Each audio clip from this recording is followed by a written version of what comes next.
Dear students, आज हम एक नया टॉपिक स्टार्ट कर रहे हैं, classification of taxation.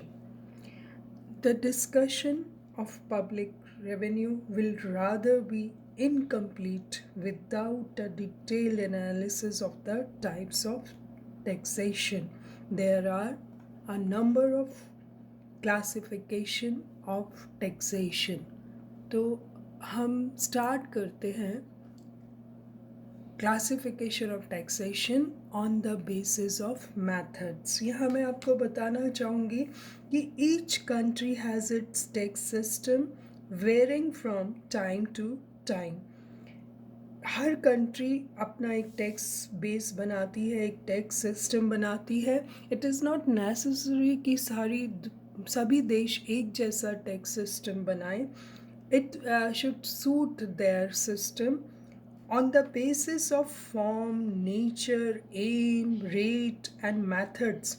Taxes are usually classified into, हम इसको इंडिया में डायरेक्ट इनडायरेक्ट टैक्सेस में क्लासीफाई कर सकते हैं। दूसरा है, this is on the basis of assessment पे हम डायरेक्ट इनडायरेक्ट टैक्सेस में करते हैं। Then on the basis of methods proportional, progressive, regressive and degressive taxes में डिवाइड करते हैं। फिर अनदर क्लासिफिकेशन है specific and ad valorem duties and another one is value added tax यानी कि वैट। तो हम वन बाय वन सभी क्लासिफिकेशंस को लेंगे। सबसे पहले हम जो क्लासिफिकेशन आज पढ़ रहे हैं, it is on the basis of methods. तो मेनली 4 मैथड्स हैं, proportional, progressive, regressive and degressive taxes. इनके बेसिस पर हम डिटेल स्टडी करेंगे। On the basis of method, that is the rate of taxation. Method से मतलब यहाँ क्या है कि दर, टैक्स की दर कैसी होनी चाहिए। Taxes are classified and compared into 4 systems: proportional, progressive, regressive and digressive. तो आप अभी तक ये तो जान ही गए हैं कि कर एक अनिवार्य भुगतान है। It is a compulsory payment paid by a person और अ हाउसहोल्ड और a firm to the government without expecting anything in return directly. और करों को, जो टैक्सेस हैं, वो लोगों की भुगतान क्षमता के आधार पर ही लगाया जाए तो उसे बिल्कुल जस्टिस माना जाता है पब्लिक के साथ। कभी कभी ऐसा होता है कि धनी वर्ग पर अधिक और निर्धन वर्ग पर कम कर लगाना या जाना उचित माना जाता है। कभी तो हम इन चारों सिस्टम्स को जब स्टडी करेंगे तो you will able to know the difference between all the 4 systems. तो सबसे पहले हम लेते हैं regressive taxation. क्या होता है regressive taxation? The rate of taxation decreases as the tax base increases. What does it mean? It means if the rate of taxation diminishes as the income or property increases, it is regressive taxation. तो जैसे अगर इसे हम हिंदी में प्रतिगामी कर प्रणाली कहते हैं, इसमें क्या होता है कि जैसे जैसे आय में वृद्धि होती जा रही है, टैक्सेस घटते जा रहे हैं। तो इस ऐसी प्रणाली में क्या होता है कि वास्तविक भार जो है, the real burden is on the poor people, क्योंकि धनी वर्ग तो अपनी जैसे जैसे उसकी आय अर्जित करता जाएगा वो कम टैक्स देता जाएगा, जबकि निम्न आय में बहुत बड़ा आय का प्रतिशत जो है वो कर के रूप में ले लिया जाएगा पुअर पर्सन से। या इस तरह से प्रतिगामी जो कर प्रणाली है अधिक आय अर्जित करने वाले व्यक्तियों के लिए प्रोत्साहन का प्रदान करती है। इसका जो एक ही बेनिफिट है कि अमीर आदमी जो हैं या जो ज़्यादा आय अर्जित करने वाले लोग हैं उनके लिए एक इंसेंटिव होता है, because the more they earn the lesser they have to pay the tax. और regressive taxation जो है ये it is unrelated to the payer's ability, मतलब एबिलिटी के अनुसार नहीं होता. अगर हम इसे एक फिगर की उससे हेल्प से देखें तो एक तरफ हमने कर की दर ली है 10%, 20%, 30%, और दूसरी तरफ हमने इनकम ली है. अगर एक आदमी की इनकम 10 लाख रुपीज़ है तो उसे कर देना पड़ रहा है 30%. As you can see in the figure, अगर एक आदमी की आय 20 लाख है तो वो 20% ही कर दे रहा है, यानी 30 से 20% कम हो गया. उसकी इनकम बढ़ती जा रही है. When he is earning 30 lakhs he is just paying the 10% rate of taxation. So अगर हम इसे देखें तो it is not a good system. इसको इसी प्रतिगामी जो कर प्रणाली है इसका नाम ही रिग्रेसिव टैक्सेशन है, और it is not welcome by the people और द सिस्टम्स. नेक्स्ट हम लेते हैं प्रोपोर्शनल टैक्स सिस्टम. क्या होता है प्रोपोर्शनल? यदि कर की दर आय में परिवर्तन के साथ भी परिवर्तन ना हो, यानी कि विभिन्न आय वर्गों के करदाताओं के लिए कर की दर एक समान हो, तो ऐसी कर प्रणाली को हम क्या कहते हैं? आनुपातिक कर प्रणाली कहते हैं. इट मीन्स कि प्रत्येक स्तर पर आप कर की एक ही दर देते हैं. Proportional tax system is one at which the rate of taxation remains constant as the tax base changes. The rate of taxation remains the same for all incomes, large or small. This has been advocated, very important, by classical economists due to its simple and uniform nature, but actually it was criticized for its inelastic nature because directly or indirectly it enhances inequalities. क्या होता है कि करों में न्यायशीलता का जो सिद्धांत का पालन नहीं होता, और अमीर हो चाहे गरीब हो दोनों ही समान कर का बोझ आरोपित करते हैं. वेरी स्ट्रेंज कि this is not at all popular in the modern society.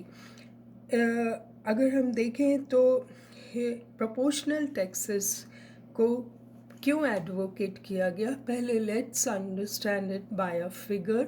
आप इस फिगर में देख सकते हैं कि हमने फिक्स कर दिए कर की दर 30%. आपकी इनकम 10 लाख हो या आपकी इनकम 20 लाख हो, 30 लाख हो, 60 लाख हो, you are paying the same rate of taxation. तो इसमें कहीं भी आम पब्लिक के साथ जस्टिस नहीं होता. तो आनुपातिक कर प्रणाली को के कुछ आर्ग्यूमेंट्स हैं जो क्लासिकल इकोनॉमिस्ट ने फेवर में भी दिए थे, that it is very simple and uniform. Under this system, tax rate is simple and uniform for all the taxpayers. Hence, the tax is not very much opposed by the taxpayers. Moreover, it is very simple to administer and calculate the amount of tax.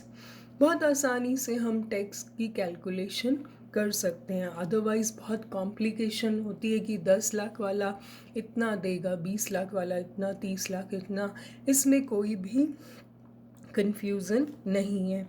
Next is that proportional taxation satisfies the canon of certainty. ऐसा कहा जाता है.